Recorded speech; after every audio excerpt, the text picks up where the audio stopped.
امام حسین علیہ السلام راستے میں ہیں کہ انہیں شہادت کی خبر ملتی ہے حضرت مسلم ابن عقیل۔ بالآخر امام حسین علیہ السلام نے اپنا رخ تبدیل کیا اور دوبارہ چلنا شروع کیا۔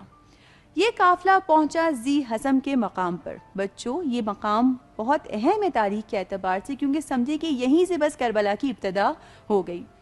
امام حسین علیہ السلام پہنچے ذی حسم کے مقام پر، اور یہاں انہوں نے دیکھا کہ دور سے ایک لشکر گرد و غبار اڑاتے ہوئے چلا آ رہا ہے۔ امام حسین علیہ السلام رک گئے، دیکھا تو حر اپنے 1000 سپاہیوں کا لشکر لے کر آ چکا ہے۔ اب حر کون تھا؟ اسے یزید نے ہی بھیجا تھا کہ امام کا راستہ روکے۔ نزدیک پہنچا تو امام نے دیکھا کہ یہ کیا دیکھا؟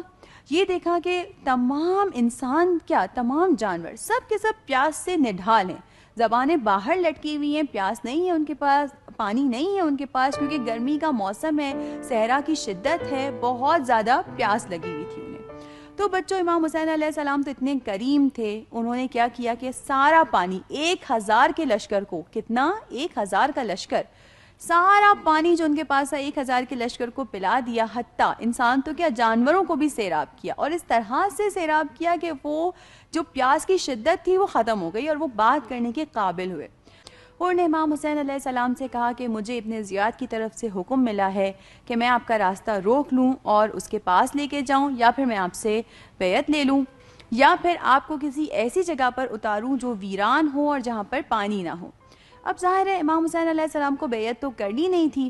امام حسین علیہ السلام نے کہا کہ نہیں، میں تو نہیں جاؤں گا ساتھ میں، مجھے یہ کام نہیں کرنا، مجھ جیسا یزید جیسے کی بیعت کیسے کر سکتا ہے؟ دوستو، یہ وہ تاریخی جملہ ہے جو شاید آپ اکثر سنتے ہوں گے مجالس میں، جو امام حسین علیہ السلام نے فرمایا کہ مجھ جیسا اس جیسے کی بیعت نہیں کر سکتا۔ بہرحال امام حسین علیہ السلام چلتے رہے، حر کا لشکر ایک فاصلے کے ساتھ چلتا رہا، اور یہ لوگ پہنچے ایک مقام پر کہ جہاں پہنچ کر امام حسین علیہ السلام کا گھوڑا رک گیا۔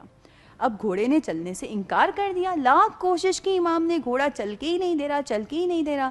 امام سمجھ گئے کہ شاید یہی وہ مقام ہے کہ جہاں پر ہمیں پہنچنا ہے۔ وہاں پر قبیلہ بنی اسد آباد تھا، ایک جگہ تھی، صحرا جیسی جگہ تھی، اور وہاں کچھ لوگ آباد تھے جنہیں قبیلہ بنی اسد کہا جاتا تھا۔ امام علیہ السلام نے کہا کہ اس قبیلے کے کسی بہت بزرگ شخص کو بلا کر لایا جائے۔ بزرگ شخص آیا، امام نے پوچھا کہ اس جگہ کا کیا نام ہے؟ کسی نے کہا نینوا، کسی نے کہا غازریہ، کسی نے کچھ اور نام لیا، لیکن اس بزرگ شخص نے کہا کہ اس جگہ کو کرب و بلا بھی کہتے ہیں۔ امام نے جب یہ سنا تو کہا کہ بس یہی وہ جگہ ہے کہ جہاں پہ ہمیں ٹھہرنا ہے، اور یہی وہ جگہ ہے کہ جہاں پر ہمارا خون بہے گا، اور یہی وہ جگہ ہے کہ جہاں پر ہماری قبریں بنیں گی۔ وہ جگہ یعنی کہ کرب و بلا، امام نے وہاں پر قیام کیا اور اپنے خیمے لگائے۔ دوستو، سب سے پہلے تو خیمے لگائے گئے تھے نہر فرات کے کنارے، لیکن چونکہ حکم تھا ابن زیاد کا کہ پانی کو بالکل امام تک پہنچنے نہ دیا جائے، مجبور کیا گیا کہ خیموں کو وہاں سے اٹھا لیا جائے۔ حضرت عباس جلال میں آئے اور کہا کہ ایسے کیسے ہو سکتا ہے؟ امام حسین علیہ السلام سے کہا کہ آقا مجھے حکم دیجئے، میں ان کو ابھی مزہ چکھا دوں گا۔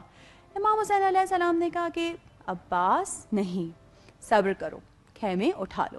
حضرت عباس کہا ٹھیک ہے آقا، میں خیمے ہٹا لیتا ہوں، کیونکہ امام حسین علیہ السلام اس وقت بھی جنگ نہیں چاہتے تھے کہ بات آگے بڑھ جائے۔ بہرحال کربلا کی کہانی آہستہ آہستہ بڑھتی رہی۔ یہ 2 محرم کا واقعہ تھا، 2 محرم کی تاریخ تھی کہ امام حسین علیہ السلام کربلا میں وارد ہوئے۔